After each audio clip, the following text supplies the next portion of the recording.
اللہ رب العزت قرآن میں سورہ مومنون سورہ نمبر 23 آیت نمبر 99 اور 100 میں فرماتا ہے اور کہتا ہے حتی اذا جاء احدهم الموت قال رب ارجعوا، کہ جب یوں ہوتا ہے کہ کسی شخص کے پاس موت آتی ہے، فرشتے آ جاتے ہیں اور اس کے جانے کا وقت، اس دنیا سے گزرنے کا وقت آ جاتا ہے، رب ارجعوا، جب اسے پلٹنا ہوتا ہے اللہ رب العزت کے فرشتے آتے ہیں اور اسے جو ہے لے جانے کے لیے تیار ہوتے ہیں، تو وہ کہتا ہے موت قال رب ارجعوا، اے میرے رب مجھے مہلت دی جائے۔ حتی اذا جاء احدهم الموت قال رب ارجعوا، کہ جب ہمارے فرشتے آ جاتے ہیں اور ایک انسان کی جان نکالتے ہیں تو وہ التجا اور گزارش کرتا ہے قال رب ارجعوا، اے اللہ مجھے لوٹنے دیا جائے۔ کیوں لوٹنے دیا جائے؟ سنیے اس کی گزارش، لعلی اعمال صالحا فیما ترکت، تاکہ وہ نیک اعمال جو میں دنیا میں چھوڑ رکھا تھا وہ کر لوں۔ کتاب اللہ کی کتاب نے اس کی وضاحت کر دی کہ دنیا میں ہم بھیجے گئے نیک اعمال کے لیے، خلق الموت والحیات لیبلوکم ایکم احسن عملا، ہم نے موت اور زندگی کو اس لیے پیدا کیا جانے تم میں کون نیکی کرتا ہے۔ رب نے یہ فرمایا موت کے وقت جو انسان گزارشات التجا کرے گا، جو ریکویسٹ فرشتوں سے کرے گا اپنے رب کے پاس، وہ ایک ہی چیز کی ہوں گی قال رب ارجعوا لعلی اعمل صالحا، اے اللہ ہمیں چھوٹ دی جائے نیک اعمال کرنے کے لیے۔ یہ نہیں کہیں گا وراثت بانٹنے کے لیے، لوگوں سے معافی مانگیں، نہیں، کچھ نہیں، صرف نیک اعمال کا تقاضا ہوگا۔ وہ کہیں گا اللہ جو نیکیاں چھوڑ کے آئے کر لوں۔ رب کے پاس سے جواب آئے گا کلا، ہرگز نہیں، انہو کلمۃ ہوا قائلها، یہ تو تیری ایک بات تھی جس کا تو عادی تھا، قائل تھا۔ زبردست اللہ رب العزت نے انسانی فطرت کا خاکہ کھینچا۔ نماز پڑھو، کل سے دیکھیں گے، قائل اس لفظ کا موقع دیا جائے، کل سے دیکھیں گے، اگلا جمعہ، اگلا رمضان، اگلا مہینہ، اگلی بار، اگلی موت کے ڈر سے۔ ایک موت ہوئی تو تھوڑے دن وہ مومن بن جاتا ہے، دین پر چلتا ہے، پھر دوسری موت کا انتظار کرتا ہے، کوئی اور مرے تو میں دیندار بن جاؤں۔ تو یہ اس کی فطرت ہے۔ اللہ نے کلا انہو کلمۃ ہوا قائلها، یہ تو تیری ایک بات ہے جس کا تو دنیا میں عادی تھا، چھوٹ دی جائے، مہلت دی جائے، کل سے اچھا بن جاؤں گا پرسوں سے۔ انہو کلمۃ ہوا قائلها ومن ورائہم برزخ الی یوم یبعثون، اور تمہارے اور اس دنیا کے بیچ میں ایک آڑ ہے، ایک برزخ ہے، ایک آڑ ہے، الی یوم یبعثون، دوبارہ اٹھائے جانے تک۔ تو کوئی شخص واپس نہیں آ سکتا۔ ایک بار چلا گیا، ایک بار چلا گیا، ایک بار مر گیا، فرشتے آ گئے، بات طے ہو گئی تو اب جانا ہے، اب کوئی نہیں رک سکتا۔ چاہے پھر کسی ولی کا بیٹا ہو، کسی نبی کا بیٹا ہو، کسی خاندان سے تعلق ہو، انبیاء اور رسولوں سے اس کا تعلق رہا ہو، کسی کو کوئی فائدہ نہیں دیتی۔ موت آ گئی، معاملہ ختم ہو گیا۔ اس سے پہلے کی موت آئے ہم وہ نیک اعمال کر لیں، ورنہ گناہگار، کافر، منافق یہی التجا کریں گے اے اللہ قال رب ارجعوا، مجھے مہلت دی جائے، لعلی اعمل صالحا فیما ترکت، تاکہ وہ اعمال کر کے مجھے چھوڑ کر آیا تھا۔ اس سے پہلے کہ وہ گھڑی آ جائے قرآن نے وضاحت کر دی، اشارہ کر دیا، سدھر جاؤ، چونکہ وہاں سے کوئی لوٹ نہیں سکتا۔ جب ہمارے فرشتے آ جاتے ہیں، ہونا ہی ہے، وہ جو کام کے لیے بھیجے جاتے ہیں اس چیز کو لے جاتے ہیں، اور وہ انسان کی روح ہے، اس کا جسم تو باقی رہ جاتا ہے۔ دوسری آیت جو میں نے آپ کے سامنے تلاوت کی سورہ قاف سورہ نمبر 50 کی آیت 19 کا ایک حصہ تھا، وجاءت سکرۃ الموت بالحق، کہ اللہ فرماتا ہے کہ موت کی سختیاں حق کو لے کر آ پہنچی، موت کی سختیاں، موت کی تکلیفیں حق کو لے کر آ پہنچی۔ عالم ملائکہ دیکھ لیا، ملک الموت دکھ رہے ہیں، دیگر فرشتے دکھ رہے ہیں، اچھا تھا نیکوکار تھا تو اچھی سے شکل و صورت کے فرشتے ہیں، برا تھا بدکار تھا تو گندی اور گھٹیا شکل اور بدبودار فرشتے اس کو لینے آئے ہیں۔ تو عالم میں وہ چیز جو اس سے چھپی تھی کھل چکی ہے اس کے سامنے، اور وہ ہے غائب آ چکا ہے اس کے سامنے، اس نے فرشتوں کو دیکھ لیا۔ تو اللہ رب العزت فرماتا ہے کہ سکرات، موت کی تکلیفیں حق کو لے کر آ پہنچی۔ اب کوئی بھی شخص ہو چاہے کتنا ہی کٹر جو ہے اسلام کے خلاف یا کافر رہا ہو، اب وہ بھی تیار ہے اسلام کے لیے، وہ بھی تیار ہے بات ماننے کے لیے، وہ بھی التجا کر رہا ہے قال رب ارجعوا، اے اللہ مجھے مہلت دی جائے۔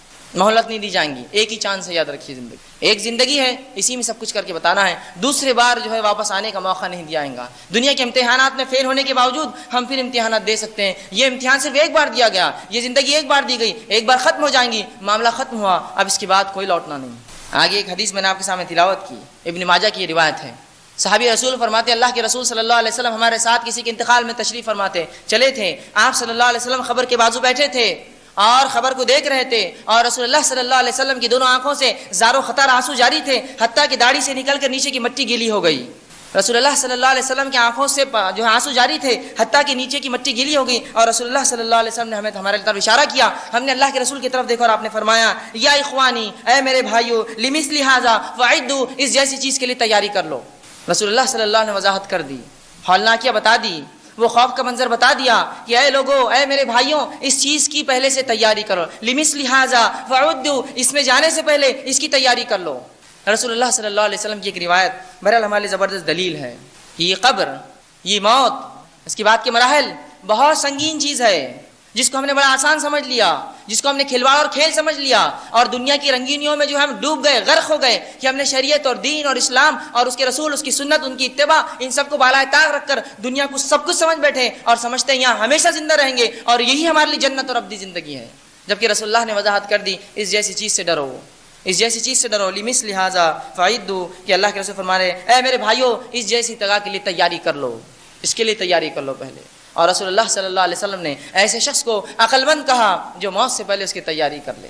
رسول اللہ صلی اللہ علیہ وسلم نے ایسے شخص کو عقل مند کہا جو موت سے پہلے موت کی تیاری کر لے۔ زبردست بات کہی، ورنہ وہاں التجا کریں گا، قال رب ارجعوا، موقع نہیں دیا جائے گا۔ تو عقل مند تو واقع میں وہی رہا جس نے موت سے پہلے اس شریعت کو تھام لیا اور اس کی اتباع میں لگ گیا، ورنہ موت اور قبر یہ بہت سخت چیز ہے۔ ہمیں جو چیز دکھتی ہے بہرحال صرف ایک گڑھا ہے جو ہم عموماً دیکھتے ہیں، لیکن آج یہ حال ہے، اس کو دیکھ کر بھی ہمارے دلوں میں وہ خوف نہ رہا، وہ خوف نہ رہا جو ہونا چاہیے تھا اس قبر کو دیکھ کر، بلکہ قبرستانوں میں لوگوں کو ہنستے، مذاق کرتے اور چھچورے چالے کرتے ہوئے دیکھا جاتا ہے۔ کیا اس جگہ پر جا کر جس کو رسول اللہ نے عبرت کا مقام بتایا ہے اور پہلے منع کیا تھا، بعد میں اجازت دی اور کہا میں نے تمہیں قبروں کی زیارت سے منع کیا تھا، آج حکم دیتا ہوں اس لیے کہ تم اس سے جو ہے عبرت حاصل کرو۔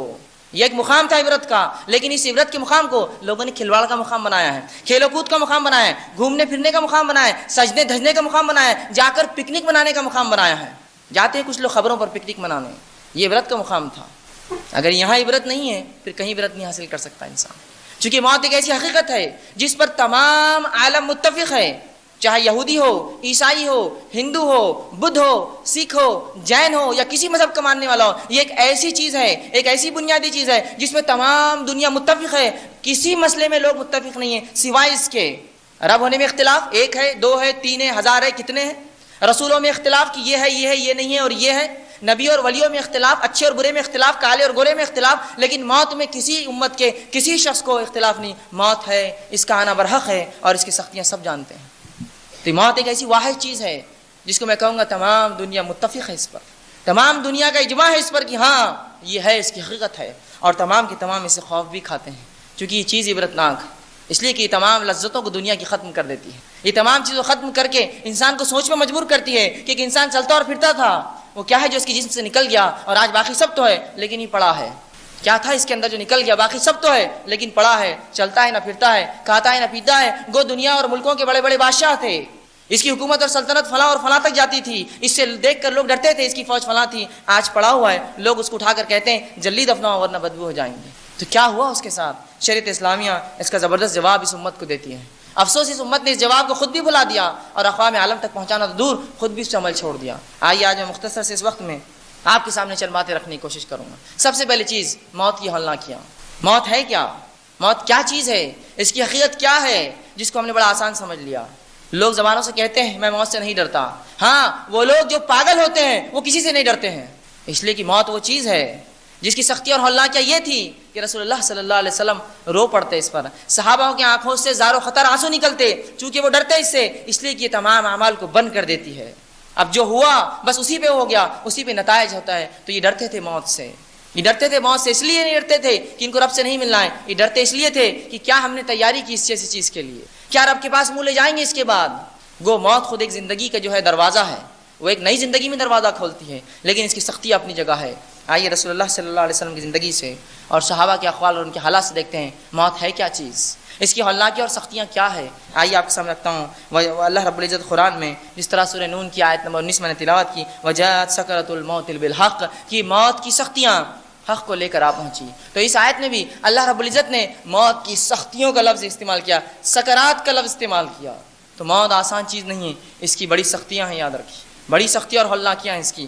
آئیے رسول اللہ صلی اللہ علیہ وسلم کی زندگی سے چند باتیں موت کی حقیقت اور اس کی سختیوں کے تعلق سے دیکھتے ہیں۔ اللہ رب العزت نے قرآن میں اس چیز کا اعلان کر دیا اور فرمایا، سورہ آل عمران سورہ نمبر 3 185 میں، کل نفس ذائقۃ الموت، ہر شے جس کو نفس ہے اس کو موت کا مزہ چکھنا ہے، ہر نفس کو موت کا مزہ چکھنا ہے۔ اس چیز کا شریعت اسلامیہ نے اعلان کر دیا۔ اللہ رب العزت آگے فرماتا ہے سورہ قصص کی آیت نمبر 88 میں، اللہ فرماتا ہے کل شیء ہالک الا وجہ، کہ تمام چیزیں ہلاک اور برباد ہوں گی سوائے تیرے رب کی ذات کو چھوڑ کر، سوائے اللہ کو چھوڑ کر تمام چیزیں ہلاک اور برباد ہونا ہے۔ تو موت ایک زبردست حقیقت ہے، یاد رکھیے، یہ کوئی کھلواڑ کوئی مذاق کی چیز نہیں ہے، ایک زبردست حقیقت ہے۔ آئیے موت کی تکلیف کے تعلق سے رسول اللہ صلی اللہ علیہ وسلم صحابہ کے اقوال دیکھتے ہیں، اس لیے کہ میت یا جو شخص مرتا ہے وہ اٹھ کر تو نہیں بتا سکتا کہ کیا تکلیفیں مجھے ہوئی ہیں، لیکن یقیناً رسول اللہ کے الفاظ اور صحابہ کے چند اقوال جو موت سے پہلے انہوں نے کہے، کم از کم اس کی شدت ہمیں بتا سکتے ہیں۔ یقیناً مردہ اٹھ کر تو نہیں کہتا ہے کیا ہوا، اگر کہہ دیتا تو یقیناً ہمارا ہنسنا بند ہو جاتا اور ہم زیادہ دنیا کو چھوڑ کر دین میں لگ جاتے اور اللہ کی طرف لگ جاتے، اس لیے کہ موت ہے ہی ایسی ہولناک چیز، ہے ہی ایسی سخت چیز۔ آئیے تو مردہ تو کوئی اٹھ کر نہیں کہہ سکتا، رسول اللہ صلی اللہ علیہ وسلم چند اقوال، قرآن کی چند آیتیں، صحابہ کے اقوال دیکھتے ہیں موت کیا ہے۔ سب سے پہلے اللہ رب العزت نے موت کی سختیوں کا تذکرہ کیا سورہ قیامہ سورہ نمبر 75 کی آیت نمبر 24 سے لے کر 35 میں اللہ رب العزت فرماتا ہے، ایک کے بعد ایک آیت تلاوت کرتا ہوں اور ترجمہ رکھتا ہے تو اللہ فرماتا ہے وَوُجُوهٌ يَوْمَئِذٍ بَاسِرَةٌ، اللہ فرماتا ہے اور کتنے چہرے اس دن اداس اور لٹکے ہوئے ہوں گے۔ قیامت کا تذکرہ ہو رہا ہے، قیامت کا تذکرہ ہو رہا ہے کہ اس دن بہت سے چہرے اداس اور لٹکے ہوئے ہوں گے۔ اللہ فرما رہا ہے تَظَنُّ أَن يَفْعَلَ بِهَا فَاقِرَةٌ، اور آگے فرماتا ہے اللہ رب العزت سمجھ گئے ہوں گے کہ ان کے ساتھ کمر توڑ معاملہ کیا جائے گا، وہ سمجھ جائیں گے، کچھ چہرے لٹکے ہوئے ہوں گے اور سمجھ جائیں گے ان کے ساتھ آج بہت سخت معاملہ کیا جائے گا۔ آگے فرمایا کَلَّا إِذَا بَلَغَتِ التَّرَاقِ، اللہ فرماتا ہے کہ جب جان حلق تک پہنچ جائیں گی، جب جان انسان کی حلق پہنچ جائیں گی، اللہ فرماتا ہے وَقِيلَ مَنْ رَاقٍ، اور کہا جائے گا کہ لاؤ کوئی جھاڑ پھونک کرنے والا، لاؤ کوئی ڈاکٹر اور طبیب، لاؤ کوئی ایسا شخص جو اس کو زندہ کر دے واپس۔ اعلان کیا جائے گا کوئی ہے جھاڑ پھونک کرنے والا، کوئی ہے پڑھنے والا، کوئی ہے جو زندگی واپس دے دے، یہ بات کی جائیں گی۔ اللہ فرماتا ہے وَظَنَّ أَنَّهُ الْفِرَاقُ، اور آدمی جان لیں گا کہ اس کے جانے کا وقت آ چکا ہے، اس کے الگ ہونے کا وقت آ چکا ہے اور اب وہ دور ہونے والا ہے، اس دنیا سے الگ ہو جانے والا ہے۔ اللہ فرماتا ہے وَتَفَّتِ السَّاقُ بِالسَّاقِ، اور جب ایڑیوں سے ایڑیاں مل جائیں گی، موت کی تکلیف اور شدت کا تذکرہ ہو رہا ہے کہ انسان اتنی سخت تکلیف میں ہوگا موت میں کہ اپنے ایڑیوں سے ایڑیاں رگڑیں گا، وہ ایڑی سے ایڑی کا ملنا، اس کی رگڑ، اس کی تکلیف کا اندازہ ہے، یہ اس سے لگایا جا سکتا ہے کہ ایڑیوں سے ایڑیاں لگنے گا۔ اِلَىٰ رَبِّكَ يَوْمَئِذٍ مَسَاقٌ، اللہ فرماتا ہے آج تیرے پروردگار کی طرف چلنے کا وقت آ چکا ہے، آج اللہ کی طرف جانے کا وقت آ چکا ہے۔ فَلَا صَدَّقَ وَلَا صَلَّىٰ، نہ تو نے تصدیق کی دین کی، نہ نماز قائم کی کہا جائے گا، وَلَٰكِن كَذَّبَ وَتَوَلَّىٰ، اور تو نے انکار کیا اور منہ پھیر کر چلا گیا۔ تذکرہ ہو رہا ہے ان لوگوں کا جو جہنمی ہوں گے، جن کے ساتھ یہ سلوک ہوگا۔ تو موت کی سختیاں اس آیت میں واضح کر دی گئی، انسان سمجھ جائیں گا جانے کا وقت ہے، اور تکلیف یہ اس سخت اس انداز کی کہ ایڑیوں سے ایڑیاں رگڑی جائیں گی۔ آئیے آگے ہم دیکھتے ہیں حضرت عمرو بن عاص رضی اللہ عنہ کا ایک واقعہ، یہ فاتح مصر کہلاتے ہیں۔ ایک دن انہوں نے کہا کہ مجھے تعجب ہوتا ہے ان لوگوں پر کہ جن کی موت کا وقت قریب ہوتا ہے، جو مرنے والے ہوتے ہیں لیکن وہ اپنی موت کی کیفیت نہیں بتاتے ہیں۔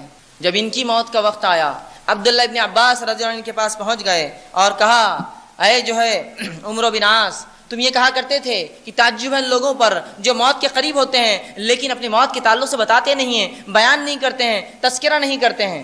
تو کہا ہاں میں بتاتا ہوں میرے ساتھ کیا ہو رہا ہے۔ اس صحابی رسول کے اقوال سن لیجیے موت کے قریب کیا تھے۔ وہ کہتے ہیں کہ میں بتاتا ہوں تمہیں میرا کیا حال ہے، یوں لگتا ہے آسمان زمین پر گر پڑا ہے اور میں دونوں کے بیچ میں پسا جا رہا ہوں، رگڑا جا رہا ہوں، میں یہ تکلیف مجھے ہو رہی۔ تم مجھ سے پوچھتے ہو کہ کیا تکلیف ہے، تو سنو، لگتا ہے آسمان زمین پر گر پڑا ہے اور میں دونوں کے بیچ میں پسا چلا جا رہا ہوں، اور یوں لگتا ہے میرے پیٹ میں کھجور کے کانٹے کسی نے بھر دیے، یہ تکلیف میں اندر محسوس کرتا ہوں۔ اور فرمایا یوں لگتا ہے میری گردن پہ کسی نے ایک بہت بڑا پہاڑ لا کے رکھ دیا ہے اور میری سانس سوئی کے ناکے اور اس کے سوراخ میں سے آئے ہو جا رہی ہے۔ یہ تذکرہ ہے ایک صحابی رسول کا کہ وہ کہتے ہیں یہ سختی مجھے لگتی ہے، پہاڑ آسمان سے زمین پہ گر چکا ہے، ایک پہاڑ میری گردن پہ رکھا جا چکا ہے، اندازہ لگائی جب پہاڑ گردن پہ ہو سانس کیسے لے انسان، اور میرے پیٹ میں یوں لگتا ہے جیسے کھجور کے کانٹے بھر دیے گئے ہو، اور میری کیفیت یہ ہے کہ میری سانس جو آتی جاتی ہے لگتا سوئی کے جو ناک ہے اس کے سوراخ میں سے آ اور جا رہی، یہ تکلیف ہے۔ یہ صحابی رسول کا قول ہے۔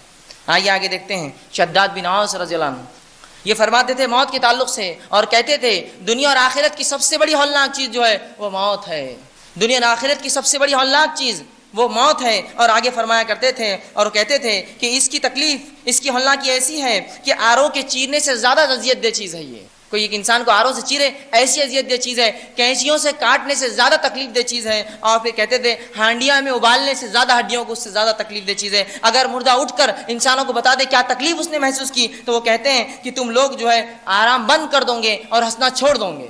یہ تکلیف اور یہ کیفیت، یہ حالات ایک شخص کی موت کے وقت ہوتے، جس موت کو ہم نے یہ سمجھا کہ بہت دور ہے۔ یاد رکھیے یہ ایسی چیز ہے جو ہر بار آپ کے طاق میں ہے۔ لوگ کہتے ہیں موت کا کیا بھروسہ، میں الٹا کہتا ہوں، میں کہتا ہوں زندگی کے کیا بھروسہ ہاتھ چھوڑ کر چلی جائے۔ موت تو وہ چیز ہے، پیدا ہوا تو مرنا ہی ہے، اس کا تو بھروسہ ہے، بھروسہ اس چیز کا نہیں ہے۔ جو میرے پاس ابھی ہے وہ ہے زندگی، زندگی کا بھروسہ نہیں ہے. موت تو شیور ہے، آنے ہی والی ہے. جو پیدا ہوا، جو نفس ہے، اسے موت ہے. تو موت تو حقیقت ہے، وہ تو حق ہے، اس کا تو آنا طے ہے. ہاں یہ کہیے زندگی کب ہاتھ چھوڑ کے چلی جائے پتہ نہیں، کب ساتھ چھوڑ دے ہمارا، کب ساتھ چھوڑ دے ہمارا. بہرحال آئیے خود رسول اللہ صلی اللہ علیہ وسلم کی موت کی کیفیت جان لیں.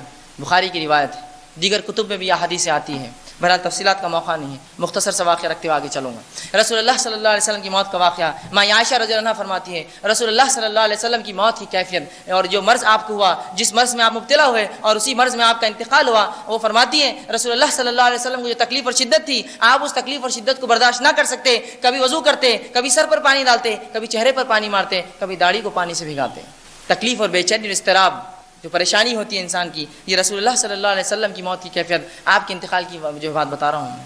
تو کہتے ہیں اس اضطراب میں تھے، اس پریشانی اور تکلیف میں تھے کہ آپ کبھی چہرے پر پانی ڈالتے اور کبھی اپنی داڑھی کو بھگاتے، کبھی چادر کو سر پر اوڑھ لیتے اور کبھی نیچے اتار دیتے. بے چینی، تکلیف کہ سر پہ ڈالا بے چین، نیچے اتار دیا، پھر سر پہ ڈالا. رسول اللہ کی کیفیت تھی. کبھی آپ کھڑے ہوتے نماز کو اور بے ہوش ہو کر گر جاتے. یہ رسول اللہ صلی اللہ علیہ وسلم کے آخری چند ایام کے واقعات ہیں. تو آپ کھڑے ہوتے اور بے ہوش ہو کر گر جاتے، صحابہ رکتے انتظار کرتے نماز کے لیے، رسول اللہ کی نماز کو، اور آپ پڑھائے نماز. تو آپ کھڑے ہوتے، بے ہوش ہوتے، آپ کو ہوش میں لا جاتا، آپ وضو کرتے، پھر کھڑے ہوتے، پھر بے ہوش ہو جاتے، چہرے پر پانی مارتے ہیں، آنکھ پر پانی ڈالتے، داڑھی کو پانی سے بھگاتے ہیں، اور اس کے بعد جو ہے یہ الفاظ کہتے جاتے ہیں. اور ماں عائشہ فرماتی ہے سبحان اللہ ان للموت لسکرات، کہ اللہ پاک ہے، سبحان اللہ، موت کی بہت سختیاں ہیں. اور یہ الفاظ کہتے جاتے سبحان اللہ، اللہ کی ذات پاک ہے، وہ اللہ پاک ہے. اور فرماتے آگے ان للموت لسکرات، موت کی تکلیفیں بہت زیادہ ہیں، موت کی سختیاں بہت زیادہ ہیں. تو اگر اللہ کے رسول صلی اللہ علیہ وسلم کی کیفیت ہے، ہمارے آپ کا کیا معاملہ ہوگا، اندازہ لگائیے. ماں عائشہ فرماتی ہے رسول اللہ صلی اللہ علیہ وسلم کی جان میری مانڈی پر گئی، اور ان کی موت دیکھنے کے بعد پھر مجھے کبھی کسی کی موت کی تکلیف نہ ہوئی، کیونکہ وہ میں نے دیکھ لیا تھا کہ اب مجھے تکلیف نہ ہوتی یا کسی کی موت کا غم نہ ہوتا. تو یہ رسول اللہ صلی اللہ علیہ وسلم کی زندگی اور آپ کی جو ہے آخری وقت کے حالات ہیں. تو یہ موت جس کو ہم نے بڑا مذاق سمجھا، جس کو ہم نے ایسا بھولا کہ میں سمجھتا ہوں کبھی دن میں یاد بھی نہیں آتی ہے کہ موت ہے، کبھی انسان سوچتا بھی نہیں کہ مجھے مرنا ہے. اور اس کی مثال یہ دنیا کی زندگی میں جو لگ پڑے ہم، وہ اس کی مثال ہے. جس طرح سے دنیا کو تھام لیا اور شریعت کو چھوڑا، یہ علامت ہے کہ ہم سمجھتے موت کبھی نہیں آئیں گی، موت کبھی نہیں آئیں گی. اور بالکل ہم نے سرٹیفکیٹ لا لیا، ہمیں پتہ چل گیا کہ اب کبھی کوئی مرنے والا نہیں ہے، ہم ہمیشہ کی زندگی دنیا میں پا رہے ہیں، اور اب موت نہیں ہے، اب جیو جیسا جینا ہے، من مانے طریقے سے اپنی زندگیوں کو ہم گزار رہے ہیں. یہ اس کی دلیل ہے، دنیا پرستی کی دلیل ہے کہ من مانے ڈھنگ سے ہم دنیا میں جی رہے ہیں. آج ہماری زندگی کا ہر شعبہ اللہ کی دین اور شریعت سے خالی ہے، افسوس کے ساتھ کہہ رہا ہوں. آئیے آگے ہم دیکھتے ہیں موت کی بات خبر کی کیا ہولناکیاں ہیں. یہ تو موت کی حالت تھی، ابھی موت کے بعد خبر کی ہولناکیاں. آئیے دیکھتے ہیں اللہ کے رسول صلی اللہ علیہ وسلم کا واقعہ. رسول اللہ صلی اللہ علیہ وسلم ترمذی کی روایت فرماتے ہیں کہ میں نے قبر سے زیادہ سخت گھبراہٹ والی جگہ اور کوئی نہ دیکھی. میں نے قبر سے زیادہ گھبراہٹ والی جگہ کوئی نہ دیکھی. اور کیوں نہ ہو وہ گھبراہٹ والی جگہ، اس لیے کہ مٹی کا گھروندہ ہے، وہ اوپر بھی مٹی ہے، نیچے بھی مٹی ہے، آزو اور بازو مٹی ہے، اور اس کے اندر چونٹیاں اور کیڑے اور مکوڑے اور سانپ اور بچھو اور گندی چیزوں کی جگہ ہے. ہر طرف یہی ہے، اور مٹی کا گھروندہ ہے، اور ہم سب جانتے ہیں مٹی کیا ہوتی ہے. رسول اللہ فرماتے ہیں کہ میں نے قبر سے زیادہ سخت جگہ، ہولناک جگہ، ڈراؤنی جگہ اور کوئی نہیں دیکھی. اسی طرح جو ہے قبر ایک بہت سخت جگہ یاد رکھیے، اس لیے کہ اس میں نہ کوئی بلب ہوگا، نہ کوئی لائٹ ہوں گی. اندازہ لگائیے اگر اس ہال میں ہم بیٹھے ہیں اور اچانک روشنی بجلی چلی جائے کیا حالت ہماری ہوں گی، اور اس پر خواتین کی کیا حالت ہوں گی جب بجلی چلی جائے. اندازہ لگائیے یہاں تو ہزاروں لوگ بیٹھے ہیں، وہاں صرف میں فرد واحد اکیلا پڑا ہوں اپنی قبر میں، اور اس پر وہ ہولناک فرشتے میرے سامنے کھڑے ہوں گے. کوئی گز لے کر کھڑا ہے تو کوئی سوال و جواب کرتا ہے مجھ سے، کوئی اٹھا کر بٹھاتا ہے. کیا حالت ہوں گی کہ ایک جو چھوٹی سی جگہ میں اکیلا انسان مٹی کے نیچے دبا ہے، اور اسی کیفیت اس پہ یہ حالات گزرتے ہیں. بہت سخت جگہ ہے، بہت ہولناک جگہ ہے. اسی خبر کے فتنے کے تعلق سے اللہ کے رسول صلی اللہ علیہ وسلم، صحابی رسول عبداللہ بن عباس فرماتے ہیں رسول اللہ صلی اللہ علیہ وسلم یہ قبر کی فتنے سے ہمیں دعائیں سکھایا کرتے بچنے کے لیے. اسی طرح جو ہے نسائی کی روایت ہے رسول اللہ صلی اللہ علیہ وسلم فرمایا تم لوگ فتنے قبر میں دجال سے زیادہ آزمائے جاؤ گے. تم لوگ قبر کے اندر ایسے فتنے ملوث کیا جاؤ گے کہ دجال سے زیادہ سخت فتنے میں تم جو ہے اپنے خبروں میں جو آزمائے جاؤ گے. اور جب یہ سنا تو صحابہ جو ہے بے ساخ اور بہت زیادہ جو ہے رو پڑے تمام کے تمام صحابہ، اس لیے کہ دجال کا فتنہ کیا ہے اگر آپ وہی جان لے، وہ سب سے بڑا فتنہ یاد رکھے دنیا کا. رسول اللہ فرماتے ہیں اس سے زیادہ تم خبروں میں آزمائے جاؤ گے.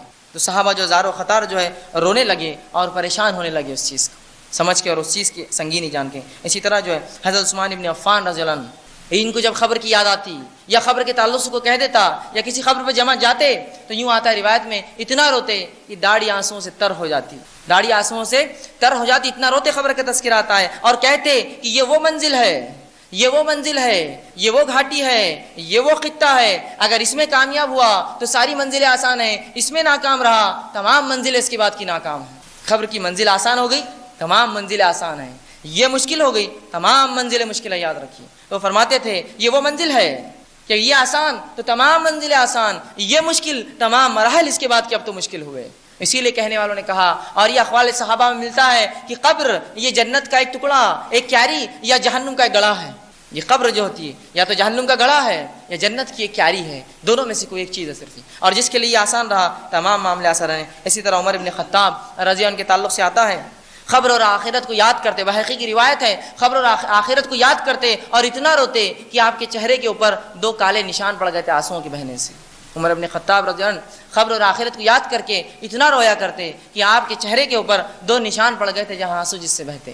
تو یہ صحابہ کا معاملہ تھا خبر کا جب معاملہ آتا تھا۔ اسی طرح جو ہے ابن ماجہ کی روایت ہے، جو ہے حضرت ابو ذر غفاری رضی اللہ عنہ نے جو ہے موت اور برزخ کا خطبہ رسول اللہ صلی اللہ علیہ وسلم کا جب سنا کہ رسول اللہ نے جب موت اور برزخ کی حالات اور قبر کی حالات بتائے تو وہ زار و خطار رونے لگے اور کہا کاش کہ میں ایک جھاڑ ہوتا اور کاٹ دیا جاتا، انسان ہی نہ ہوا ہوتا میں پیدا، ایک جھاڑ ہوتا اور کوئی جو ہے کاٹ دیتا مجھے۔ اس طرح کے اقوال ہے اور یہ صحابہ کا ڈر ہے۔ اسی طرح جو ہے ابو ہریرہ رضی اللہ عنہ جو ہے کتاب الزہد کے اندر امام احمد بن حنبل اس روایت کو لاتے ہیں کہ ابو ہریرہ رضی اللہ عنہ کے موت کا جب وقت آیا زار و خطار رونے لگے۔ کسی نے کہا ابو ہریرہ کیا دنیا چھوڑنے کا ڈر ہے، کیا دنیا کے جانے کا ڈر کرتے ہو؟ تو کہا نہیں، میں دنیا چھوڑنے کی وجہ سے نہیں ڈر رہا ہوں، یا دنیا ہاتھ سے جائیں گی اس وجہ سے نہیں ڈر رہا ہوں، میں اس لیے ڈر رہا ہوں کہ راستہ بہت لمبا ہے، طویل ہے، زاد راہ سامان راہ بہت کم جمع کی ہے میں نے، راستہ جو گزارنا ہے بہت طویل ہے اور راستے کا سامان بہت قلیل میں نے جمع کیا ہے، اعمال کے اعتبار سے بہت کمزور ہوں اور راستہ جو مجھے طے کرنا ہے بڑا ہی طویل اور لمبا ہے،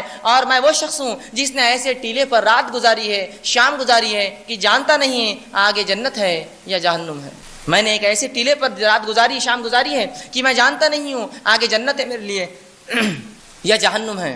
یہ تھا صحابہ کا معاملہ اور یہ ابو ہریرہ رضی اللہ عنہ کے جو ہے تعلق سے آتا ہے۔ اسی طرح جو ہے ہمارے اسلاف صحابہ تابعین سلف صالحین موت سے بہت گھبرایا کرتے، موت سے ڈرا کرتے، قبر کی ہولناکیوں سے ڈرا کرتے اور پریشان رہتے، اپنے رب سے دعائیں اس کے لیے کیا کرتے۔ لیکن آج ہم دیکھتے ہیں ہم نے خبر کو بڑی آسان چیز سمجھ لیا، خبر کو بڑی آسان چیز سمجھ لیا، بڑی چھوٹی چیز سمجھ لیا اور یہ سمجھا دیکھا جائے گا جب ہوگا، شاید کوئی پہچان، کوئی وسیلہ، کوئی تعلقات، کوئی خاندان حسب نسب شاید وہاں آ جائیں گا اور میری حفاظت کر لیں گا۔ یاد رکھیے ایسا کچھ نہیں ہونے والا ہے، وہاں صرف اور خالص میں یہ آپ اور آپ اکیلے ہوں گے اور اپنا اپنا جواب ان فرشتوں کو دیں گے جو آئیں گے۔ اب آئیے ہم دیکھتے ہیں مرنے کے بعد کیا ہوگا، آخر وہ کیا چیز ہے جو ہونے والی اس کے بعد، کیا معاملات ہے اس معاملے میں بہت اختلاف ہم دیکھتے اس امت میں ہے۔ اب ٹھیک تو یہ بتانا کہ مرنے کے بعد کیا ہوگا کسی کے لیے بھی ناممکن ہے، ہاں، لیکن رسول اللہ صلی اللہ علیہ وسلم کی سنت میں چند جو واقعات آپ نے بتائے، چند حالات جو بتائے، ان حالات کو آپ کے سامنے رکھنے کی کوشش کروں گا تاکہ کچھ چیز واضح ہو جائے کہ موت کے بعد کیا ہوگا۔ ٹھیک تو ناممکن ہے، کیفیت اور حالات کا ادراک کرنا تو مشکل ہے، لیکن کچھ باتیں تو سمجھ میں آ سکتی یہ اور یہ ہونے والا ہے۔ آئیے چند واقعات، چند باتیں آپ کے سامنے رکھتا ہوں۔ اب اپنے درس کو 2 حصوں میں بانٹتا ہوں اور یہاں سے جتنی چیزیں ہیں ان کے حوالے بہرحال میرے پاس موجود ہیں، لیکن میں حوالہ نہیں دوں گا اس لیے کہ میں نے احادیث کا مجموعہ جمع کر کے بترتیب اس کو جمایا ہے تاکہ آپ کے سامنے پورا واقعہ مرنے کے بعد کیا ہوگا ایک تسلسل میں پیش کروں لا کر۔ چونکہ یہ واقعہ ایک حدیث میں نہیں آتا ہے، کئی مختلف احادیث کا مجموعہ ہے، اس کو تسلسل میں نے ایک واقعے کے طور پہ کڑیاں جوڑی ہے تاکہ کچھ باتیں آپ کے سامنے رکھ سکوں۔ آئیے ہم دیکھتے ہیں مرنے کے بعد کیا ہوگا۔ اچھے اور برے لوگوں کو 2 حصوں میں ہم تقسیم کرتے ہیں کہ اچھے نیکوکاروں کا کیا ہوگا اور بدکاروں کا اور برے لوگوں کا کیا ہوگا۔ ان 2 حصوں کو ہم جو ایک کے بعد دیکھتے ہیں۔ آئیے اچھے آدمی سے معاملہ شروع کرتے ہیں، اس کے ساتھ کیا سلوک ہوگا تاکہ اچھائی کا بدلہ ہم جان لیں۔ رسول اللہ صلی اللہ علیہ وسلم کی مختلف روایت کا یہ مفہوم ہے اور اس کا معنی آپ کے سامنے رکھ رہا ہوں۔ رسول اللہ صلی اللہ علیہ وسلم فرماتے ہیں جب کسی شخص کی موت کا وقت آتا ہے، جب کسی شخص کا موت کا وقت آتا ہے تو فرشتے اس کو دکھائی دیتے ہیں، اور جب نیک انسان ہوتا ہے وہ فرشتے انتہائی خوبصورت چہروں اور شکلوں میں اور خوشبودار اور بہترین لباس پہن کر اس شخص کے پاس آتے ہیں، جسے ملک الموت بھی شامل ہوتے ہیں۔ تو جب کوئی نیک انسان مرتا ہوتا ہے، اس کی موت کا وقت ہوتا ہے، تو فرشتے اچھی شکل و صورت والے، خوبصورت لباس والے، خوشبو والے، خوبصورت جو ہے آتے ہیں اور اس کو خوشخبری دیتے ہیں۔ اس کی روح نکالنے سے پہلے ملک الموت اس کو خوشخبری دیتے اور کہتے ہیں کہ اے جو ہے نیک اور پاک روح اپنے جسم سے نکل جا، اس کو بشارت اور جنت کی خوشخبری دیتے ہیں۔ رسول اللہ فرماتے ہیں وہ انسان تڑپ جاتا ہے اور کہتا ہے مجھے جلدی جسم سے نکالو، مجھے نکال دو جسم سے، اس لیے کہ اس کو خوشخبریاں سنائی جاتی ہیں۔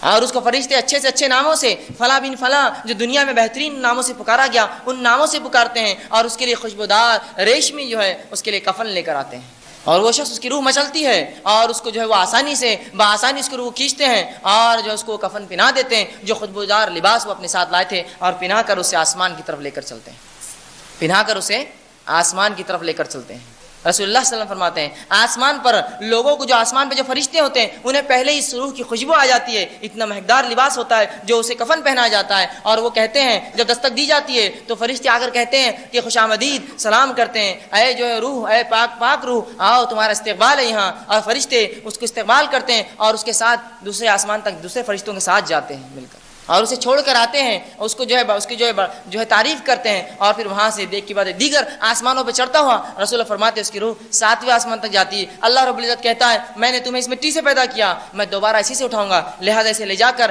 اس کو وہاں ڈال دو اور اس کا نام علیین میں لکھ دو، نیکوکاروں کے رجسٹر میں نام ڈال دو اس کا۔ فرشتے اس کو لیتے ہیں، زمین کی طرف آتے ہیں اور اسے واپس قبر میں ڈال دیتے ہیں تاکہ سوال و جواب کا مرحلہ شروع ہو سکے، شروع ہو سکے۔ وہ پاک روح کو اندر جب ڈال دیتے ہیں وہ آ کر لیٹ جاتی ہے، اس کے بعد رسول اللہ فرماتے ہیں منکر نکیر خبر میں آتے ہیں، یہ انتہائی ہولناک جو ہے فرشتے ہوں گے جن کے دانت رسول اللہ فرماتے ہیں بیلوں کے سینگوں کے مانند اتنے بڑے ہوں گے، بڑی بڑی آنکھیں ہوں گے، گرجدار آواز ہوں گی، لال ان کی آنکھیں ہوں گی، اور زمین کو اپنے دانتوں سے چیرتے اور پھاڑتے ہوئے دونوں نکل کر آئیں گے سامنے۔ اندازہ لگائیے خبر کی جو ہے خاموشی، اور اس میں جو اکیلا پن اور اس کی تنہائی، اور اس میں ان خوفناک فرشتوں کا آنا اس طرح سے، لیکن جو نیک انسان ہوگا اطمینان سے بیٹھا رہے گا، اور وہ فرشتے آئیں گے اور گرجدار آواز میں سے سوال کریں گے، اور 3 سوالات کریں گے، من ربک، تیرا رب کون ہے، سوال ہوگا۔ دوسرا سوال کریں گے من نبیک، تیرا نبی کون ہے، تیرا نبی کون تھا یا کون ہے، اور اس کے بعد تیسرا سوال کریں گے، وہ فرماتے رسول اللہ ما دینک، تیرا دین کیا تھا۔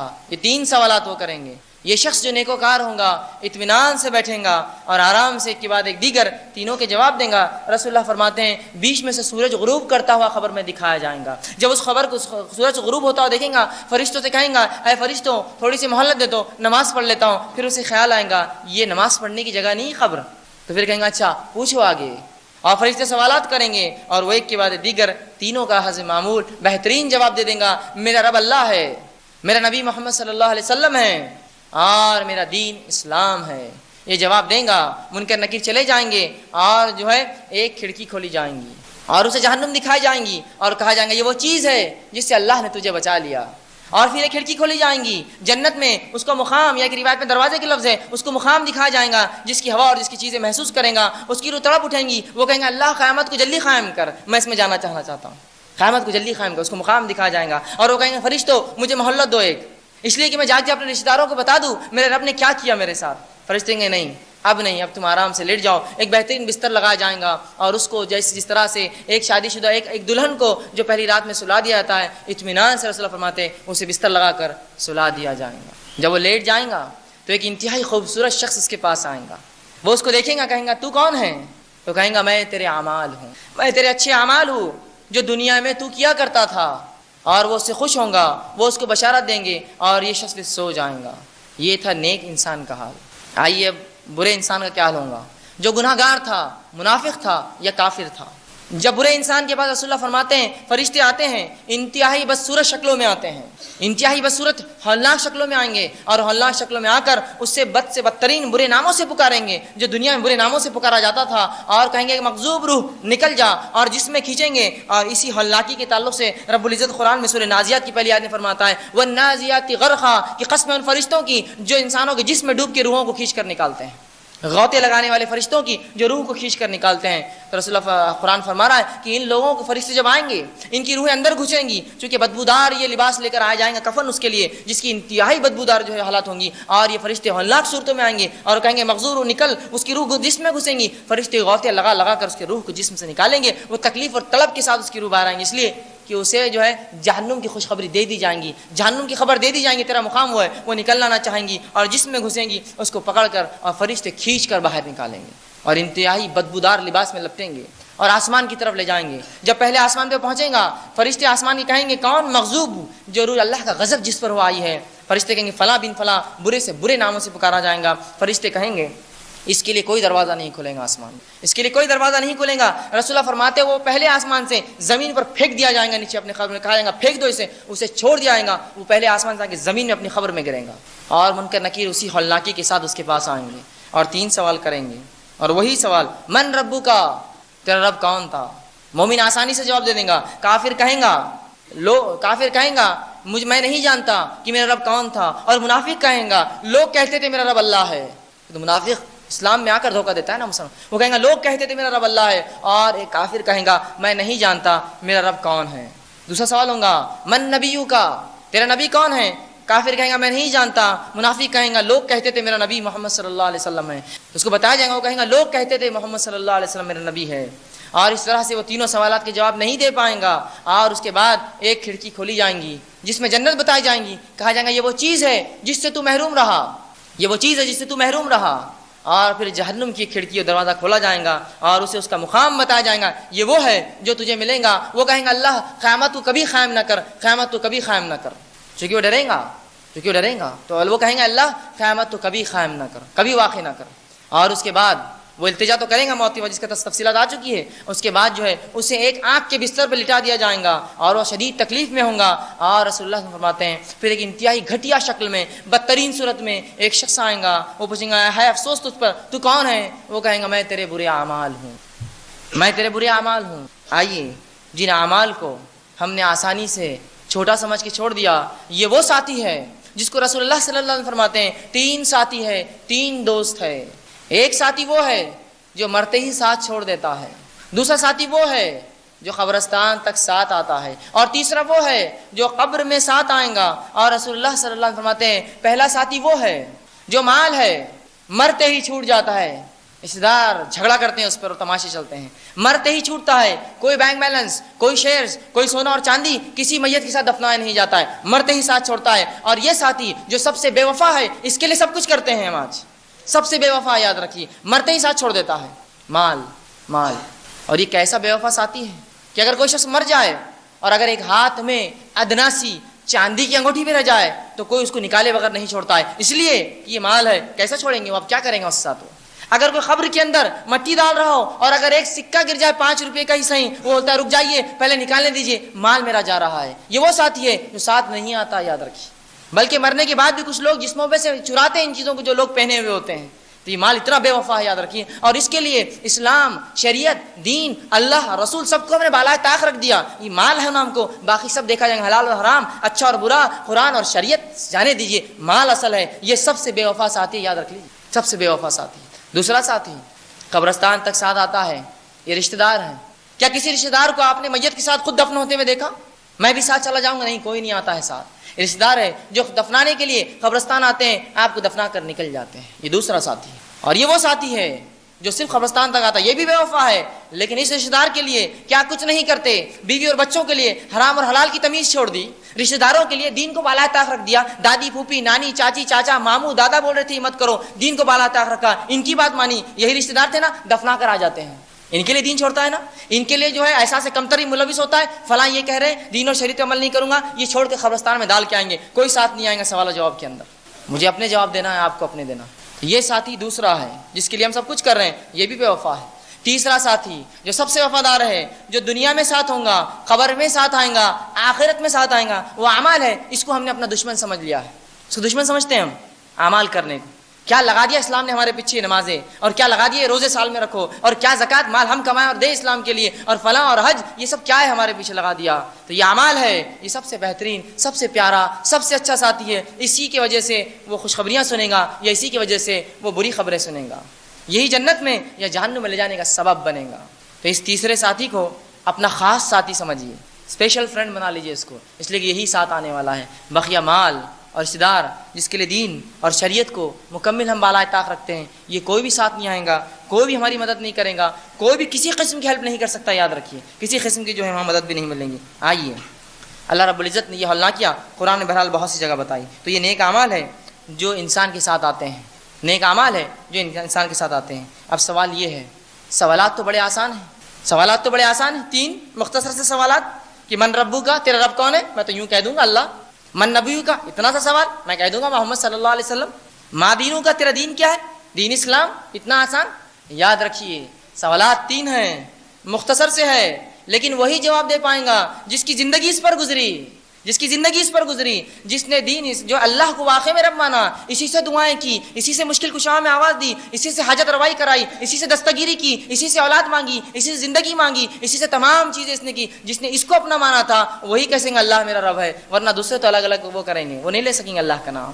جس نے واقعی میں اللہ کے لیے سب کچھ کیا، وہی کہہ سکیں گا میرا رب اللہ ہے۔ جواب آسان دکھتا ہے، اللہ اتنا تو کہنا ہے، لیکن جواب منہ سے نہیں نکلے گا، وہ خبر کی اللہ کی اور فرشتوں کا وہ عالم، انسان جواب نہیں دے پائیں گا۔ اور انسان یاد رکھیے جو عمل کرتا ہے وہی کہتا ہے۔ واقعات آپ سنتے ہیں بہت سے لوگوں کی موت کا وقت آ گیا اور گانے گا رہے ہیں، کہا جا رہا ہے کلمہ پڑھو، نہیں آتا ہے منہ پر۔ زندگی میں جو عمل کیا وہی ہونے والا ہے، یاد رکھیے وہی ہونے والا ہے۔ زندگی بھر گانے گائے، گانے نکلیں گے موت کے وقت۔ اور رسول اللہ فرماتے ہیں جس حالت میں انسان مرتا ہے اسی حالت میں اٹھایا جائے گا۔ نماز کی حالت میں مرا، نمازی اٹھایا جائے گا، طواف کی حالت میں مرا، طواف میں اٹھایا جائے گا، اللہ کی راہ میں مارا گیا، اسی حالت میں اٹھایا جائے گا۔ جس حالت میں مرتا ہے اس حالت میں اٹھایا جاتا ہے۔ تو جس نے واقعی میں اللہ کو رب مانا، اس کے ساتھ شریک نہیں کیا، وہی کہہ پائیں گا ربی اللہ، میرا رب اللہ، باقی نہیں کوئی۔ آسان نہیں ہے، یاد رکھیے۔ دوسرا سوال من نبیو کا، تیرا نبی کون ہے؟ میں تو آسانی سے کہہ دوں محمد صلی اللہ، نہیں، یہ جواب صرف وہ دے پائیں گا جس نے واقعی میں اپنی زندگی رسول اللہ صلی اللہ علیہ وسلم کی سنت، آپ کے طریقے، آپ کی اتباع پہ گزاری ہے، وہی کہہ سکیں گے محمد رسول اللہ صلی اللہ علیہ وسلم میرے نبی ہے۔ باقی لوگوں کے منہ سے الفاظ ہی نہیں نکلیں گے، یا تو ہاں لا ادری، مجھے نہیں پتا یہ کہیں گا، یا کہیں گا لوگ کہتے تھے کہ محمد صلی اللہ علیہ وسلم میرے نبی ہے، الفاظ اس کے منہ سے نہیں نکلے۔ تو جس نے اپنی زندگی میں رسول اللہ کو ہادی، اپنا رہبر اور اپنا جو ہے اتباع کے لائق سمجھا، آپ کی سنت پہ عمل کیا اور تمام زندگی اسی پہ گزاری اور اسی پہ اس کا خاتمہ ہوا، تو یہی آدمی ہے جو آسانی سے کہیں گا کہ محمد صلی اللہ علیہ وسلم میرے نبی ہے، اور گواہی دیں گا اشہد ان محمد عبدہ ورسولہ، میں گواہی دیتا ہوں کہ محمد صلی اللہ علیہ وسلم اللہ کے بندے اور رسول ہے۔ باقی لوگوں کے منہ سے نہیں نکلیں گے۔ تیسرا سوال ما دینو کا، تیرا دین کیا ہے؟ ہم سمجھتے کتنا آسان ہے، دین اسلام۔ یاد رکھیے یہ وہی شخص کہہ سکیں گا جس نے واقعی میں شریعت کو نمونہ بنایا اور اس پہ زندگی گزاری، جس نے غیروں کے طریقے پہ زندگی گزاری ہے، وہ کہہ پائیں گا دین اسلام ہے میرا۔ جس نے اپنے نکاح، اپنی پیدائش کے رسومات اور اپنی موت کے رسومات، اپنی زندگی کے حال اور احوال کافروں کے جیسے بنا رکھے، کیا وہ کہہ پائیں گا میرا دین اسلام ہے؟ یہ تو وہی کہہ پائیں گا جو خالص اسلام پر چلا ہو، وہ کہیں گا میرا دین اسلام، ورنہ وہ کہیں گا مجھے نہیں پتا کیا ہے، لوگ کہتے تھے میرا دین اسلام۔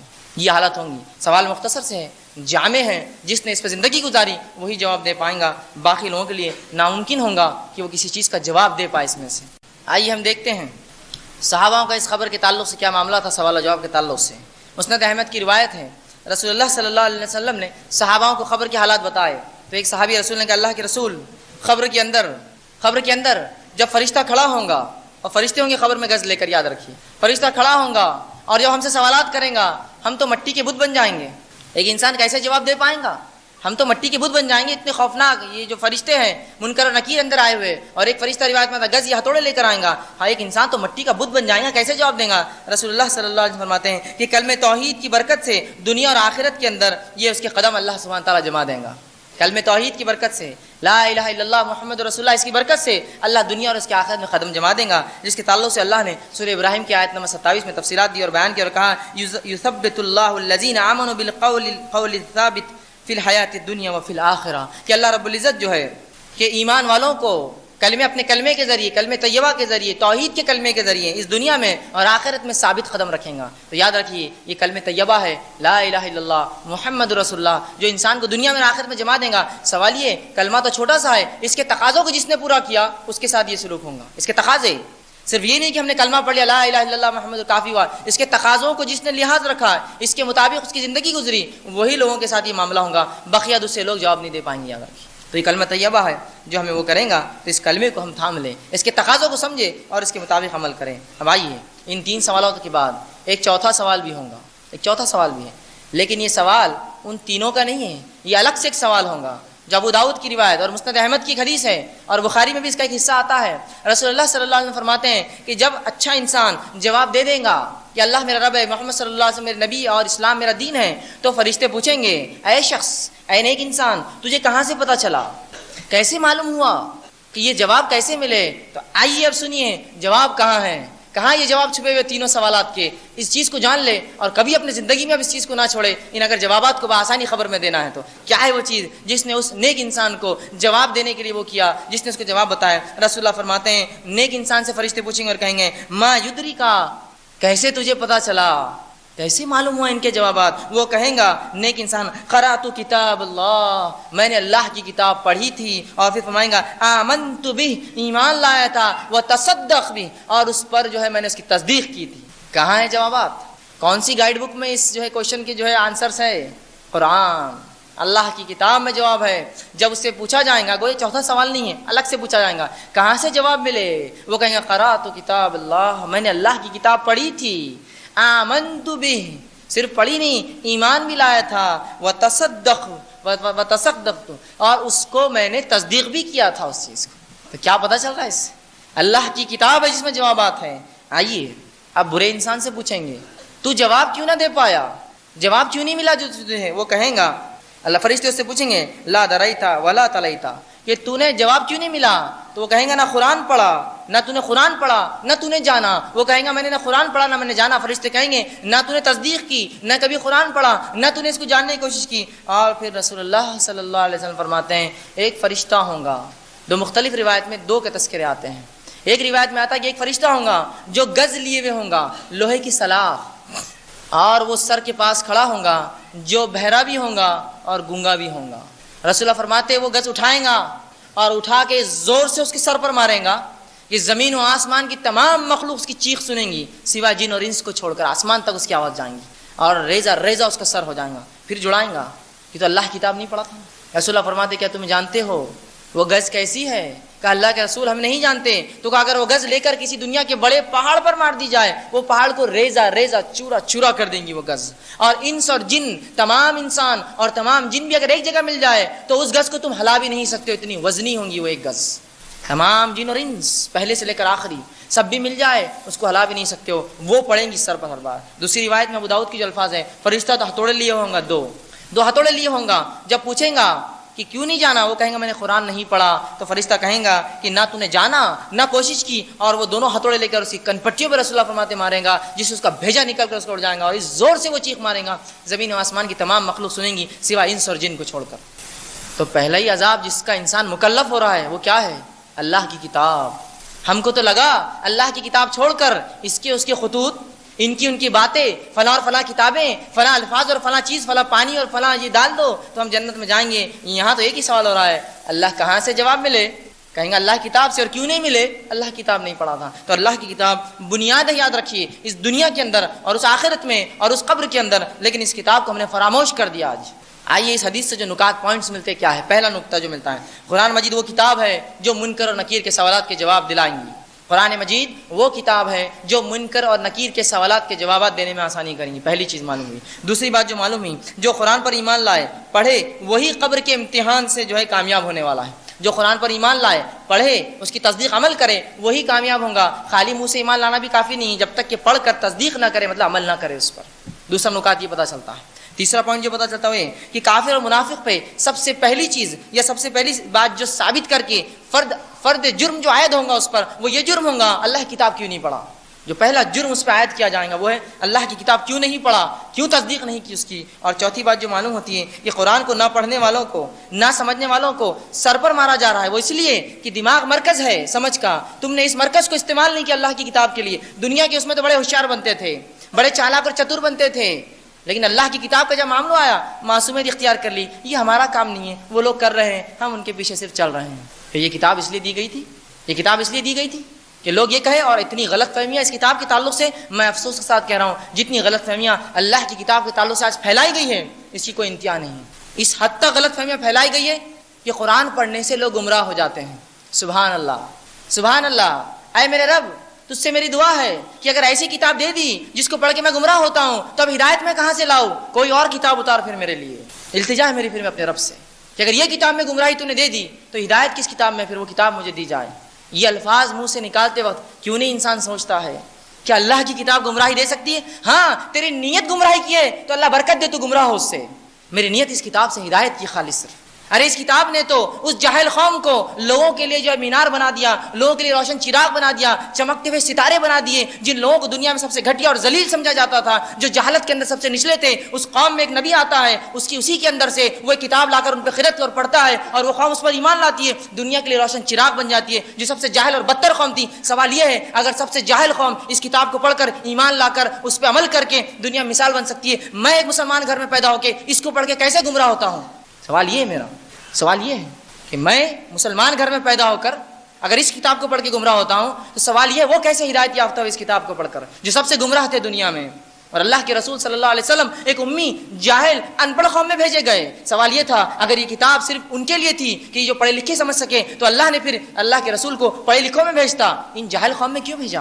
نمونہ دے دیا کہ قرآن کا نمونہ دے دیا کہ سب سے جاہل قوم بھی اگر اس کو تھام لے تو وہ روشن چراغ اور مینار بن سکتی ہے لوگوں کے لیے ہدایت کے۔ تو مسلمانوں اس کو تھامو، اس پر عمل کرو۔ اس میں وہ انقلاب ہے، اس کتاب میں وہ ہدایت ہے، وہ رہنمائی ہے جو دنیا اور آخرت میں کامیابی کرتی ہے۔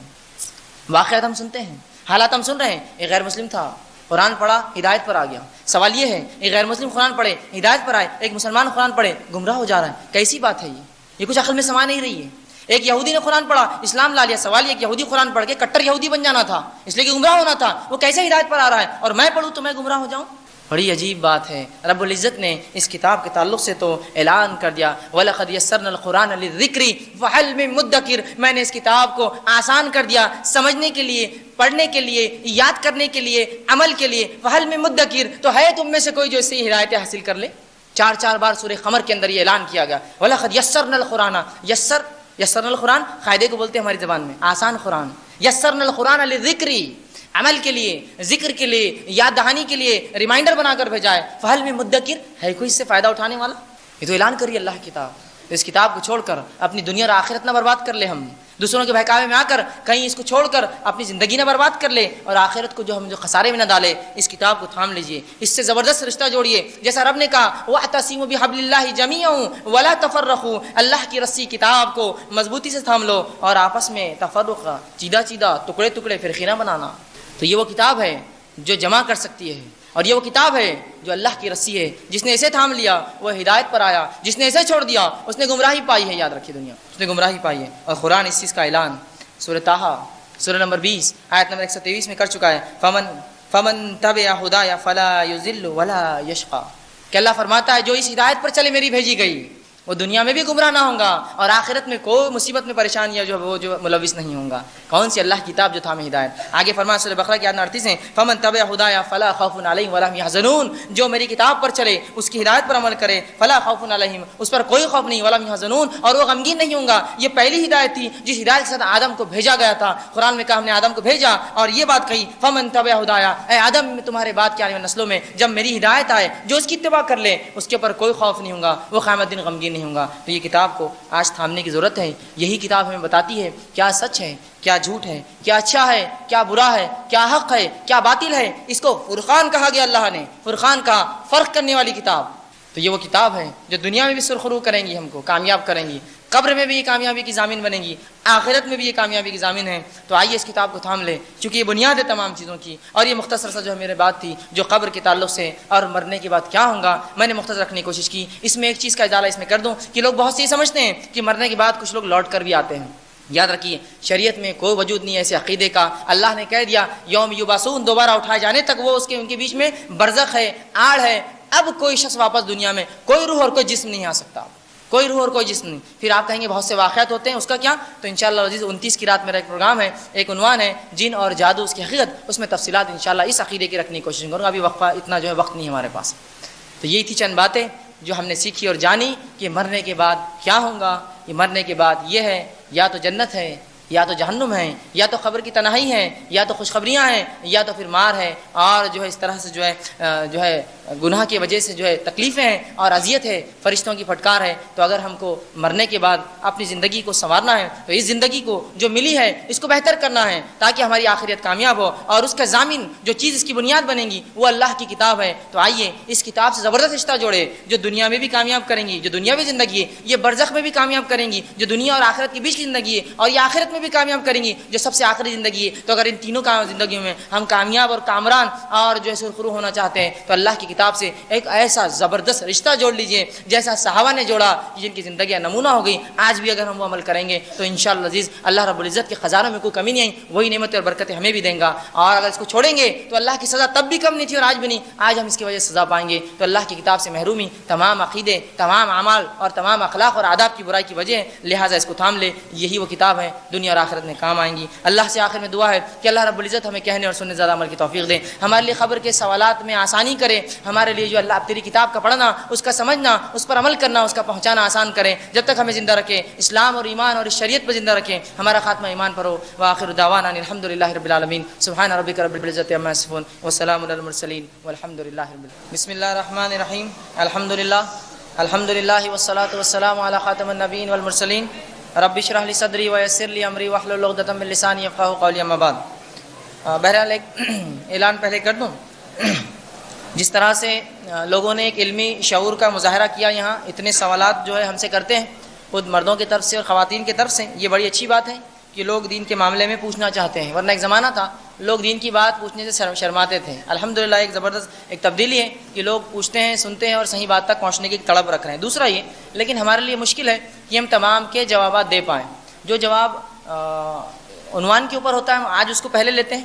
اگر کوئی ایسی بات ہو جو میری اصلاح کے طور سے ہو، یا کوئی ذاتی کوئی بات ہو، پروگرام کے مینجمنٹ کا کوئی خامی ہو، تو انشاءاللہ ہم سے مل کر بات کریں، اس میں فائدہ یہ ہوگا کہ ہم تبدیل کر سکیں، چونکہ یہاں آتے ہوں لیکن مشکل ہے ہم سب کا جواب دے پائیں، ٹھیک ہے۔ کچھ لوگ کچھ ایسے سوالات کرتے ہیں جو کچھ انتظامیہ کے تعلق سے ہوتے ہیں، پھر کہتے ہیں ہمارا جواب نہیں آیا، دیکھو ہم نے کہا تھا جواب نہیں آئیں گا، تو بہت چیزیں مشکل ہوتی ہے۔ تو اگر عنوان سے ہے تو انشاءاللہ ہم پہلے لیں گے، ٹھیک ہے، اور عنوان پہ نہیں ہے تو ہم رکھتے ہیں اگر وقت، اور اب تک وقت تو ملا نہیں ہم کو کہ الگ سے ہم جواب دے پائے کسی چیز کے۔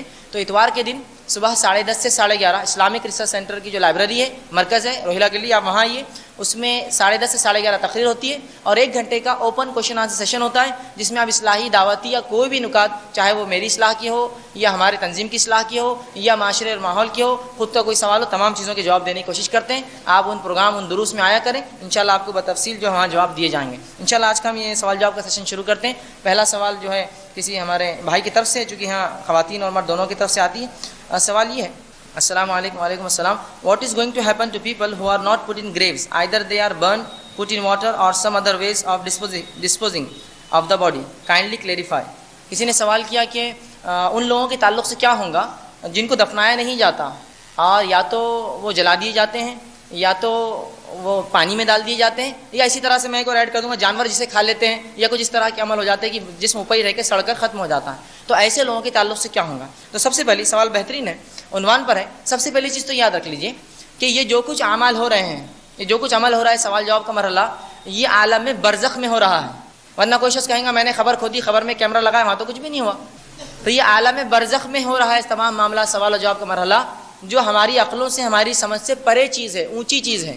بس اتنا کہا گیا کہ ایک برزخ، ایک مقام ہے جو دنیا اور آخرت کے بیچ میں ہے، جہاں تمام روحیں جمع ہیں، کچھ علیین میں لکھ دی گئی اچھے، اس میں کچھ سجین میں، برے لوگوں کی سجین میں ڈال دی جاتی ہے، شاید میں تقریر میں بھول گیا یہ بولنا، سجین میں ڈال دی جاتی ہے، وہاں وہ قید ہوتی ہے اور وہیں ہو رہا ہے۔ تو اگر کوئی شخص جلا دیا جائے، پانی میں ڈال دیا جائے یا کوئی جانور کھا لے تو اس کا سوال جو ہے عالم برزخ میں اس کی روح سے ہوں گا۔ اب اس کی دلیل رسول اللہ صلی اللہ علیہ وسلم فرماتے ہیں، ایک شخص تھا، اس نے اپنے وارثوں سے یہ کہا جب میں مر جاؤں تو مجھے جلا کر مختلف مقامات سے اس کی راکھ کو پھینک دینا، تاکہ اگر اللہ قادر ہوگا تو مجھے پھر وہ جو ہے جمع کر لیں گا۔ اور ہوا یوں ہی، جب وہ مرا، پچھلی قوموں کی بات ہے، تو لوگوں نے اس کے جسم کو جلایا اور اس کے بچوں نے، اس کے وارثوں نے، اور اس کی راکھ مختلف پہاڑوں پہ جا کر اڑا دی۔ رسول اللہ فرماتے اللہ نے اس کو فوراً جمع کر لیا اپنے پاس، فوراً ہی۔ اللہ کے لیے کیا مشکل ہے، مختلف۔ اللہ نے کہا میرے بندے ایسا کیوں کیا، یہ حکم کیوں دیا؟ تو کہا اللہ میں ڈرتا تھا، میں اتنا گناہ گار تھا، میں ڈرتا تھا تیرے سامنے کھڑے ہونے سے، لہٰذا اس وجہ سے میں نے حکم دیا کہ مجھے جلا کر مختلف مقام پہ ڈال دو، اللہ قادر ہوگا تو جمع کر لیں گا۔ اللہ نے کہا ٹھیک ہے، تو نے اگر میری خشیت سے کیا تو پھر اللہ نے اس کی مغفرت کر دی۔ تو بہرحال یہاں اس حدیث سے ملتا ہے اس کو جلایا گیا تھا اور مختلف مقامات میں ڈال دیا گیا، لیکن اللہ نے فوراً جمع کر لیا۔ ٹھیک ہے. اور اللہ کے لیے یہ بھی ممکن ہے جسمانی طور سے بھی جمع کرے اور روحانی طور سے. بہرحال دونوں ناممکن ہے رب کے لیے، یاد رکھیے. ٹھیک ہے. تو بہرحال یہ تمام سوال و جواب کے مرحلے عالم برزخ میں ہوتے ہیں، چاہے پھر کسی کی خبر نہ ہو، جلا دیا جائے، پانی میں ڈوب کر غرق ہو جائے، جانور کھا جائے، یا جسم اسی طرح سڑ جائے، یہ عالم برزخ کا معاملہ ہے. جی بھائی نے بہت اچھا سوال کیا کہ جب جنت میں ہی یہ ہو جا رہا ہے، وہ خبر میں یہ ہو جا رہا ہے کہ جنت اور جہنم بتا دی جا رہی ہے، تو پھر قیامت کے دن نام اعمال سیدھے اور الٹے ہاتھ میں دینے کا، میزان قائم کرنے کا، اس کا کیا معاملہ ہے؟ اب اس کو ایک مثال سے میں بات کو سمجھاؤں گا. ایک انسان پر کسی جرم کا الزام لگا، ٹھیک ہے. وہ جرم کا الزام ثابت ہونے سے پہلے وہ پولیس کسٹڈی میں رہتا ہے، وہاں سزا ملتے رہتی ہے اس کو. پھر جب جرم ثابت ہو جائے گا تو پھر ایک الگ سزا بھگتیں گا. وہ کہاں جائیں گا؟ جیل میں جائیں گا. بات سمجھ رہے؟ ایک انسان جب پکڑا گیا کسی کرمنل اس میں، تو ایک پولیس کسٹڈی میں ایک بیچ کا بفر ہے، جس کو کہیں گے خالی حصہ ہے، جہاں اس کے اچھے یا برے اس کے حساب سے اس پہ کیس چل رہا ہے. پھر وہ کیس کورٹ میں چلتا ہے، پھر کورٹ ایک الگ سنوائی دیں گے جس کو اس کو آخر میں سزا ملیں گی. تو بس یہ قبر وہی ہے، نشاندہی ہے، اصلی عذاب نہیں مل رہا اس کو ابھی. اصلی سے مراد وہ شدت سے جو جہنم میں ملنے والا ہے، صرف ایک نشاندہی کی گناہ گار تھا، تو ابھی سے جان لے کہ اس کا مقام کیا ہے. اور ایک اس کو ایک جھلک دی جا رہی ہے. یاد رکھیے خبر میں جو عذاب جو حدیث میں آتے ہیں، بہرحال یہ بہت سنگین ہے یہ بھی، لیکن یہ تو صرف ایک جھلک ہے اس عذاب کی جو آخرت میں اور قیامت میں اس کو ملے گا. یاد رکھیے. ٹھیک ہے. تو اسی طرح یہ ہے کہ قبر کے اندر جو عذاب ہو رہا ہے، یہ صرف ایک نشاندہی ہے اس کے گناہ اور خطاؤں کی. جس طرح سے ایک انسان یا بچہ خطا کرے، لوگ اس کو پکڑ کے وہیں سے مارتے ہوئے لے جاتے ہیں، پھر اس کا باپ الگ مارتا سزا اس کے بعد، ایسا کیا تم نے، پھر اور وہ کھاتا ہے. تو یہ پہلا فیز، وہ دوسرا فیز. لیکن یہاں کی سزا کم تر ہوتی ہے، جب وہ حاکم، قاضی یا اپنے بڑوں کے پاس جاتا ہے، وہ سزا اصل ہوتی ہے. ٹھیک ہے. تو اسی طرح اللہ خبر کے اندر جو سزا اور جزا اس کو مل رہی ہے، وہ در حقیقت آنے والی سزا سے بہرحال کم ہے، اور اصلی سزا کے لیے اس کو تیاری کرائی جا رہی ہے کہ تم گناہ گار تھے. اور یہ اب قیامت کے دن کیوں اللہ پھر میزان اور اس طرح سے قائم کریں گا حساب و کتاب؟ تو بہرحال یہ اس لیے کریں گا کہ اللہ پر کوئی حجت قائم نہ ہو، اللہ اپنی حجت قائم کر دے. ایک شخص آیا اور کہا خبر میں تو میرے ساتھ عذاب ہو گیا، مارا گیا مجھے، یہ کیا تھا؟ تو اس کو نام عمل دیا جائے گا، اب لے لو، پھر چلو اب اس میں بھی دیکھ لو ریکارڈ. مالی حاصل کتاب، سورہ کہف میں اللہ نے کہا کہ وہ کتاب دے دی جائے گی. کہیں گا مالی حاصل کتاب، یہ کیسی کتاب ہے؟ نہ بڑی عمل کو بڑا سے بڑا عمل چھوڑا، نہ باریک سے باریک کوئی چیز چھوڑی، سب لکھا ہوا ہے. جیسا کہ انسان بول رہا ہے کہ میں بہت اچھا لڑکا ہوں، میں بہت پڑھتا ہوں، تو لوگ بولتے رزلٹ آن دو بیٹا، پتہ چل جائے گا اصلیت کیا ہے. میں نے بہت لکھا ایگزام میں، ٹھیک ہے ٹھیک ہے ٹھیک ہے، وہ تو نتیجہ بتائیں گا. حالانکہ پہلے سے پتہ ہے اس کو کیا ہونے والا ہے، پھر نتیجہ آئے بعد پھر کان موڑا جاتا ہے اس کا، یہ نتیجہ کیا تم نے. تو بہرحال یہ ایک حصہ ہے صرف عذاب کا، اصلی عذاب پورا اس کا باقی ہے. لہٰذا اس دور سے اس پہ عذاب شروع ہوتا ہے، اور آخرت میں اس کے لیے اور زیادہ دردناک اور سنگین عذاب. کسی نے ایک سوال کیا ہے. السلام علیکم ورحمۃ اللہ وبرکاتہ. وعلیکم السلام ورحمۃ اللہ وبرکاتہ. کسی نے پوچھا لوگ کہتے ہیں کہ رمضان کے مہینے میں اور جمعہ کے روز اگر کسی شخص کی وفات ہوتی ہے تو وہ سیدھے جنت میں چلا جاتا ہے یا قیامت تک اس پر عذاب نہیں ہوتا؟ برائے مہربانی قرآن حدیث کی روشنی میں اس کو سمجھائیے. تو سب سے پہلی چیز تو یاد رکھ لیجئے، رمضان کے مہینے میں جو انتقال کر جائے سیدھے جنت میں جاتا ہے، ایسی کوئی روایت نہیں آتی ہے. حدیث میں ایسی حدیث نہیں ہے. جو حدیث کے الفاظ یوں ہیں کہ رمضان کے مہینے میں جنت کے پورے دروازے کھلے ہوتے ہیں اور جہنم کے پورے بند ہوتے ہیں. تو اس سے کچھ لوگ استدلال کر لیتے ہیں کہ جب پورے جنت کے کھلے اور جہنم کے بند، مطلب سیدھے جنت میں جا رہا.